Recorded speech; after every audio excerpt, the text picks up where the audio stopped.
Okay, there's 3 ways to access your inner child of the past. Drawing and writing letters to her. I'm saying her because there's more females in here than males. Drawing and writing, talking out loud, silently, talking silently or out loud, and visualizations.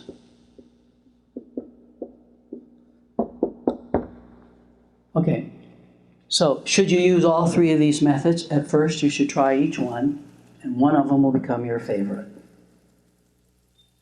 by trial and error. Well, you don't have to love broccoli, but you should try it out. And spinach and parsnip. Right? So try these 3, and one of them will become your favorite. The one that's your favorite will take you the farthest. You have the right to choose. You know best. No therapist ever said, well, you should do visualizations because they're a lot better. Yeah, they're better for him, but you're not him. Pick the one that works the best. And I'll show you how to do each one. And we'll do a visualization together because a picture is worth 1,000 words. As Mark Twain said, you can gather 1,000 times more information by carrying a cat home by the tail than you can by reading a book about why not to carry cats by the tail. Is that cool or not? That's cool. So instead of teaching you about a visualization, we'll do it. And that will really help you. You'll have some real on-hand things. So let's talk about drawing and writing. I'll show you in the book. And let me tell you before we go too far, I'll forget. As far as drawing and writing is concerned, there was a lady named Lucia Cavacchione. She was Italian descent. She was an art therapist and a psychologist. And she wrote this wonderful book, Recovery of Your Inner Child. Have any of you? So those of you that are going to fall in love with drawing and writing back to your little girl, you might want to get this book, Recovery of Your Inner Child. And it has some of the most wonderful drawings and writings in it. I wish we could go over it. But they pictures of people drawing their parents' negative self. And I often show it to people. Like she finds out that her little girl never got to ride a horse. So here she is, a great big lady riding a horse. And she's pretending her little girl is right there with her. And her little girl wants to skateboard, and she never has done it. I think she broke her leg, but she is a skateboard. And then there's pictures of the negative self of the parents, and there's letters, and oh, it's so good. So if any of you, yeah, I got to show you this. Here's 3 pictures of the negative self of her mom. Can you guys see this? You can come up and look at it at the break. Look at those yelling, screaming, and there's a wizard, and there's some more. Look at that lady with her finger up. Yes, yes, you better blah, blah, blah. Eat your spinach. Popeye got strong. There's another one. Encountering your critical parent. That would be your negative, right? And then they have pictures of the good, loving self. These things are fantastic. And you pick your favorite one out of these. Look at this. Here's a little girl jumping rope, and her mother is taking all the garbage so the little girl can play. How many of you didn't get to play when you were little? You just got to work. Get it? This is one I love. And people that never got to play, they'll pick this as their favorite. It's beautiful, beautiful. Here's another one, the protective parent. There's tenderness and power. And then she says, use right hand and left hand. And that's really important. So let me sort of illustrate drawing and writing. And in the book, Homecoming by John Bradshaw, which we might use, Transinduction out of here. Anyone read Homecoming? If you'd like to do some inner child work, because unless you come to me tonight, it may be the first and last time you ever hear about this in your whole life. If you'd like to get deeper and do it on your own, get yourself one of these. This is a great book about rescuing your inner child in every stage. Infancy. Does that mean emotionally as well? Yes. All this work is non-cognitive. Remember, therapy has 2 parts, cognitive. What I'm telling you about tonight is cognitive. What I told you about the last 6 hours and so on, that's all cognitive. All this is cognitive. When you read the book, it's cognitive. When you close your eyes and go back to your little child and cry your guts out and get mad and feel her pain, anger, that's feeling. That's affect. It's in your guts. And if you go to a counselor and you never do anything like this, if you never lay down on the couch and dream your dream on to a conclusion, if you never go back and do that, you won't be fixed. You'll think you've been through counseling, but you haven't. Because weird stuff is still going on that you haven't cleaned out. The little girl is still inside of you running your big body.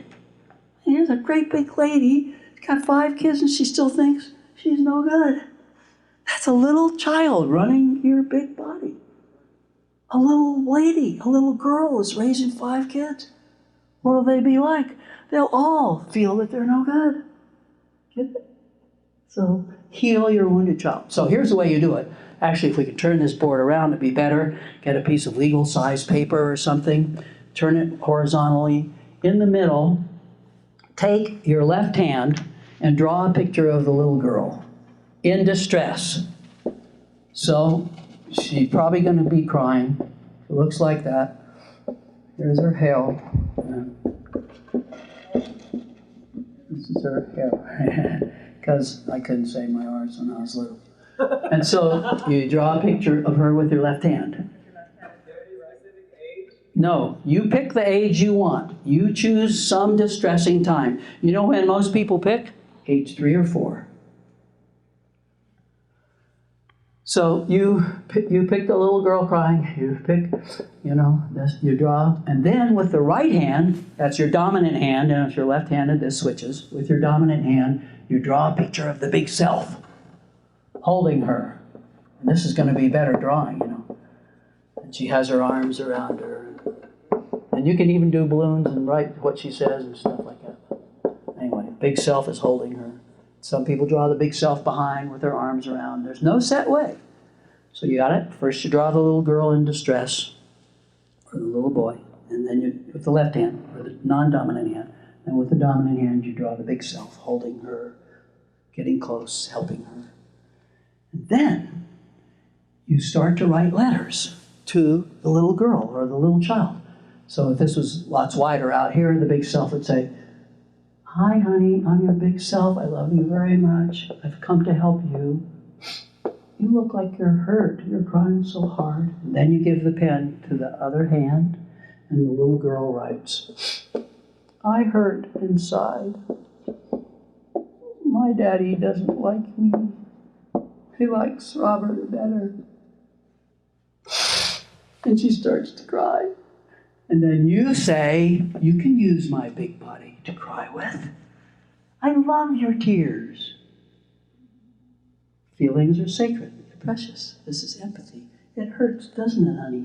And the big self writes, "It hurts. I will hold you.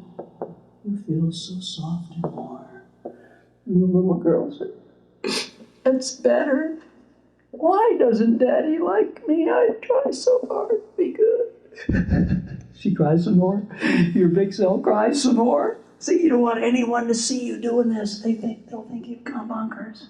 I remember when I first learned this 10 or 15 years ago, I was out in the pasture behind our house mowing the lawn. And of course, the dust would come up and I was out there crying. I pretended my little boy was sitting in the big ride-a-mower seat with me and I was talking to him. And he was saying, "They don't like me." He couldn't say his L's, he couldn't say his R's. And we were crying away and having a great time. It was night, because if the neighbors saw this, they already thought I was crazy enough being a shrink. And here the dust was coming up all over me, the tears were dripping down. I mowed the grass, came into the house, and I said, "Honey, I've been so happy with my little boy. I've been talking to him on the mower." And she looks at me, "Oh my gosh, are you going crazy, Sterling?" So don't let anybody see you that doesn't understand this. It's crazy. And don't put on your mascara, because one lady says, "I hate this work. I don't like to come in here. I look like a raccoon." Well, Get some Arbonne and non-running mascara and go to your therapist. Anyway, but if you're scared of this, you don't want to open up a can of worms, you're terrified, you've got to wait and do some more cognitive stuff first. So you write these letters. Now you can go back and forth, loving the little girl. Sometimes you may not know what to do, and you'll say this giant question, what can I do to help you? She'll say, hold me. That would be love supply number 3, right? And sometimes she'll say, can you tell Daddy that he shouldn't treat me like this? Sure, I'll try, but it might not do any good. And sometimes the little girl said, it didn't do any good. Now you take me out of here. And then the big self will say, yes, I will take you. Hold my hand and I will take you. And then you can even draw another picture of the big self holding the little girl by the hand, going up by the schools, up into the future, up into her house, and draw a picture of the big self putting the little girl in her heart. And we can do that in visualization too. So there's no limits to what you can do with drawing and writing. How many think that drawing and writing would be a good thing for you? There are people in here who love to draw and they love to write, and that's going to be great for you. Yes? What's the purpose of using a non-dominant? Well, the idea is, this is very vexing because it's so slow. But the theory is, and she has a part of a chapter on that, the theory is right brain, left brain, and you get into all, and this left hand, non-dominant hand, is a avenue to your subconscious. Like blurting out, finishing sentences, going fast as anything, and blurting is an avenue to your subconscious. Dreams are an avenue to your subconscious. Laying down makes your subconscious bigger. That's why you dream when you lay down. And so we have lots of people, you've heard, laying on the therapist's couch. And over the phone, my patients, I say, and I want you to lay down on your bed, because we're going to do a visualization. We're going to go back and dream on. Right? So remember that. Subconscious. Is that okay? Now, if it's too hard for you to use a non-dominant hand, don't do it. Use both hands. Okay. Any questions about drawing and writing? Yes? Why are you laughing? Oh, that's good that she said that, because when you draw, it's not to win an art contest. How many can remember when you were little and you used to draw like crazy? And then one day your brother said, there aren't any purple trees. This looks like a frog. And you stopped drawing. Or how many used to sing like crazy? I used to sing like crazy. One day the second grade teacher said, you sing too loud. I didn't sing for 2 years. Right? I sang that. Good.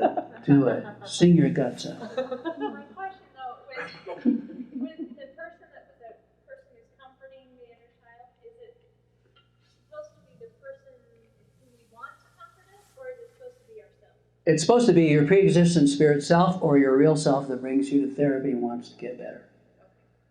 And that self is magic. It can beat anybody up, power, and it can give the most tender love in the whole wide world. And it can take you out of the past and up, and it can reframe the past. It can make mommy come back to life and nurse me. It can beat up the person that sexually abused you when you were little. When a teenage girl was raped, I wasn't raped. I was raped the first time I was raised, but the second time, I was not raped. What did she do? She reframed the past. Well, that's a lie. I don't think so, if you can do time traveling. Anyway, any more questions about drawing and writing? Don't fight success. Girls turn into people. Hey. Okay, now, talking to your little person, as if the person were here, talking out loud or silently. This one is very, very common, and as you get into this work, this is the one you're going to do the most. Why? Because you can do it in sacrament meeting. You can do it at home. You can do it in class. You could be talking to your little girl right now. If you start to get mad at this, you could say to your little girl right now, honey, is this like anything that ever happened to us when we were little?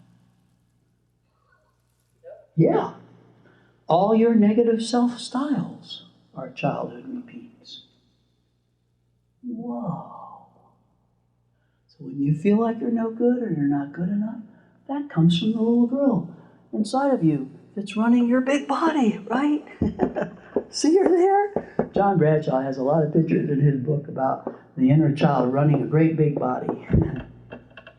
That's something? So, negative styles in the present are usually childhood repeats, and that's why inner child work will give you such a leg up in your therapy. Talking out loud or silently, and most of it will be done silently. Yes, this is like the time when Uncle Henry, blah, blah. Oh, my big self is back there. I'm doing this, I'm doing that. And you can get over something in an instant by talking and thinking. That's really important. Now, often when we talk, if we are by ourselves, use a symbol, especially if your favorite love supply was number 3, physical affection. How can you tell if your favorite love supply was number 3, physical affection? Because very often you'll be overweight. You'll eat food for love because it's a body turn on. Symbol of physical affection. Food, sex, drugs, overuse are the way you turn on your body because it wasn't honored by physical affection, praise, etc. So get a symbol of your little child. CNS, wounded child. Now, you can get a doll, big one, soft one. You can get a teddy bear. You can use a pillow. My first symbol was a king-size pillow. I took a red farmer's bandana, tied it around the top, made a neck and a head, put my t-shirt over it, and that was little Sterling. I slept with him. I held him whenever I could, because his mom was dead. No one hugged him for years. Symbol of the little boy. Now, if you have some kids, age 3, age 4, 5, 6, 7, don't hesitate to use their bodies for a symbol of your little girl. Why? If you start to hold your 3-year-old and you use her as a symbol of your little girl, not only are you pouring in love supplies to her, but you're pouring in love supplies to the little girl at the same time. In fact, as people do inner child work, they change completely with their children. It's magical. And the love supplies that their little girl of the past wanted are now freely flowing to the children.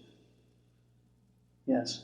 When I had my children is when I started seeing what I missed out on, or that was like a shock. And instead of doing the same thing, I just embraced the opportunities to give them what I didn't sometimes over before. She's saying when I had my children, I began to realize what I myself needed. Actually, what she's saying is I began to use my children as a symbol of my little girl. And my big self started giving these children the love supplies I should have gotten when I was little.